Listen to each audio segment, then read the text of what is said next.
Amen. Ikawa baada ya hayo, Nabothi Myezreeli alikuwa na shamba la mizabibu katika Yezreeli, karibu na nyumba ya kifalme ya Ahabu mfalme wa Samaria. Ahabu akasema na Nabothi akamwambia, nipe shamba lako la mizabibu nilifanye shamba la mboga, maana ni karibu na nyumba yangu. Nami nitakupa badala yake shamba la mizabibu lililo nzuri zaidi. Au ukipenda nitakupa fedha sawasawa na thamani yake. Nabothi akamwambia Ahabu, Bwana apishe mbali nikupe wewe urithi wa baba zangu. Basi Ahabu akaenda nyumbani kwake, ana moyo mzito, tena amekasirika kwa sababu ya neno lile aliloambiwa na Nabothi Myezreeli, akisema, sitakupa urithi wa baba zangu. Akajilaza kitandani pake, akageuza uso wake, akakataa kula. Lakini Yezebeli mkewe akamwendea akamwambia, kwa nini roho yako ina huzuni hata usile chakula? Akamwambia, kwa sababu nimesema na Nabothi Myezreeli, nikamwambia unipe shamba lako la mizabibu kwa fedha, au ukipenda nitakupa shamba la mizabibu lingine badala yake. Akajibu, sitakupa shamba langu la mizabibu. Hallelujah. Amen. Bwana Yesu asifiwe. Amen. Shangilia makofi tumhubiri Yesu. Shout to Jesus. Hallelujah. Amen. Unajua, kabla tujue historia ya Nabothi, Before looking at the Naboth history, Mfalme Daudi King David alikuwa na watoto. had the sons. Katikati ya wale watoto Among the sons, akapata mtoto mmoja he got a certain son alikuwa anaitwa Absalom. who was calling Absalom. Hallelujah. Amen. Unajua shida ya Absalom, You know the problem of Absalom, kuliko atamani Mungu wa baba yake kuwa Mungu wake, instead of desiring God of his father to be his, anatamani utawale wa baba yake, he was desiring the position of his father. na anaanza kupanga kumuua baba yake Then he started to plan killing his father ila baki na utawala. so that to have the reign. Kanisa ya Mungu, Church of God. kama Mungu anawapatia watumishi If God has given you servants ambao wanaogopa Mungu whom fear the na Lord, wana moyo then they have the wa heart kujitolea kwa ajili yenu, of sacrificing for you. muwalinde, muwalinde, muwalinde. Hii dunia ya sasa hivi The current world, hakuna watumishi. there's no real servants. Hallelujah. Amen. Baraka yako Your blessing inaambatana is going together na connection yako na baba wako. with the connection of your spiritual father.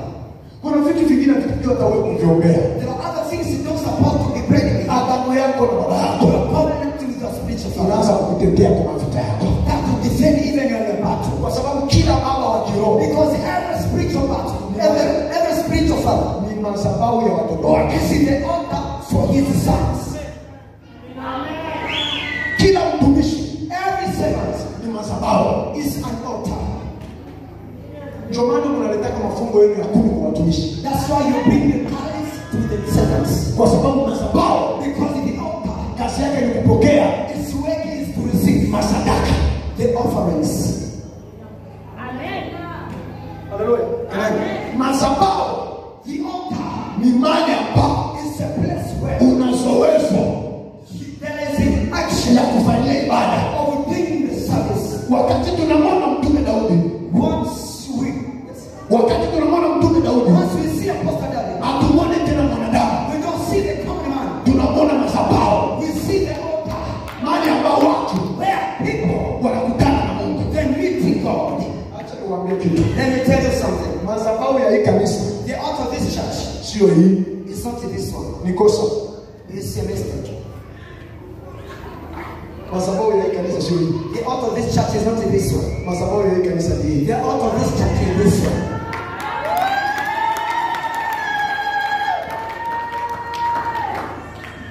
Perfect ni hii hapa. Perfect is here.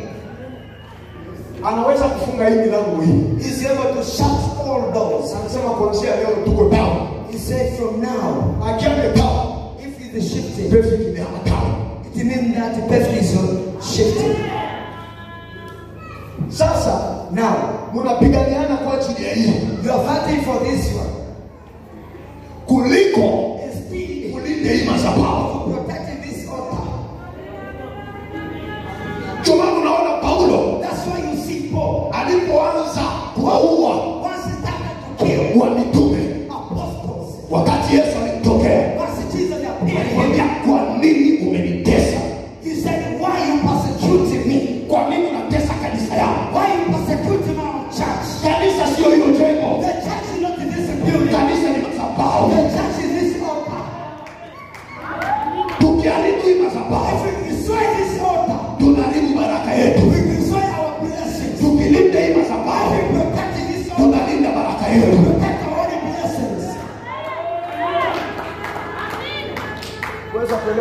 sio ya Can't watoto. understand that in altars.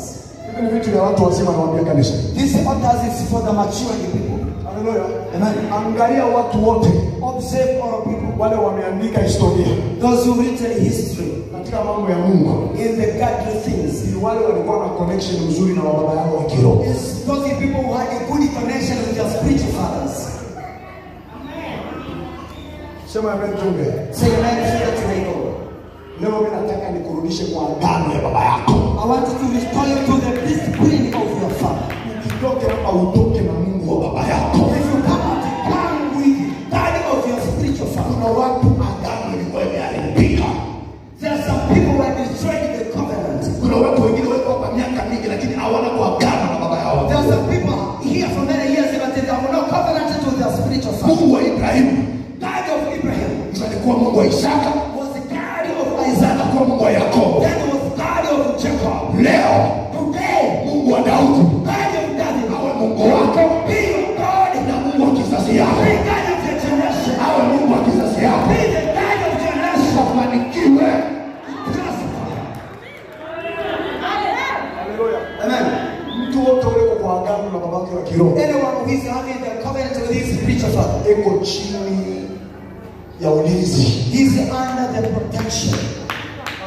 Amen. Agano ya kanisa The covenant of the church na mchungaji wao with their pastor, baba yao with their father. imekuwa protection kwa maisha yao. Becoming the protection to their Ndio life. maana wengine hapa That's why others here, unaota mandoto they dream the dreams. wanawakimbiza kuwafukiza usiku, They run away at night. lakini unaona mtume Daudi ametokea You see a prophet is kwa a sababu yecho malaika because he is an angel wanayolinda na nafsi who yenu. is guiding your soul. Biblia inasema The Bible says, waheshimu watumishi wa Mungu honor the servants of kwa God sababu wao ndio wanalinda manafsi yenu. because they guide your souls. Malaika mlinzi The angel of God wa manafsi ya watu is guiding the souls of ni men baba wa kiroho.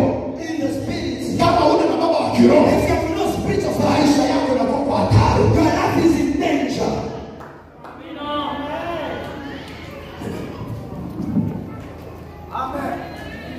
Haleluya. Amen. Biblia inasema The Bible says, tunaanza kwenda kushuka. we start to go down now. Sikia vizuri kabisa. The Biblia inasema Bible says, kulikuwa na mtu there was a man, alikuwa anaitwa Naboti. he was called Naboth. Huyu Naboti That Naboth, alikuwa na kitu, he had something. alikuwa na kitu, He had something. na kile kitu That thing kilifanya watu wengine many other people waanze kumtamani, started to desire him. mpaka na wafalme Even the kings, wameanza they kumtamani. have started to desire him. Mtu wa chini sana Somebody who is down kwa familia yake, to his family. ana na mtu serikalini, He had no person in the ana government. na mtu He polisi, had no person in the police. ana na mtu kwa He jeshi, had no man in the army. hawana na deputy, They have no debt. lakini mfalme But he's a king. anaanza kumtamani. Start to desire him. Anatamani nini? Desiring what? Urithi The inheritance wa Naboti. of the Naboth. Anaanza Start kutamani to desire shamba